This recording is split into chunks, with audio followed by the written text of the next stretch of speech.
বিশেষ করে নেতাকর্মী যারা রয়েছেন তিনি আসলে চোখের পানি ধরে রাখতে পারছেন না।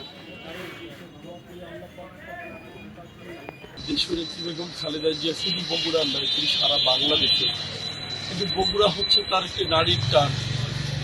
শহীদ রাষ্ট্রপতি জিয়াউর রহমানের টানে তিনি কিন্তু বগুড়ার প্রতি বেশি উদার ছিলেন। বেগম খালেদা জিয়া যেভাবে চলে যাবে আমরা কখনোই কল্পনা করিনি। অনেক কষ্ট করেছেন, অনেক দুঃখ পেয়েছেন, নিজের পরিবারের সদস্যদেরকে হারিয়েছেন, নিজের চিকিৎসা সেবা থেকে বঞ্চিত হয়েছেন, সন্তান হারিয়েছেন, স্বামী হারিয়েছেন, বাড়ি হারিয়েছেন। যখন একটা দুঃসময় কেটে আবার সুসময় আসা শুরু করলো, আমরা মনে করেছিলাম যে ম্যাডামকে নিয়ে এই সব কষ্ট পাড়ি দিয়ে সামনের সুখটা হয়তো একসঙ্গে চলবে।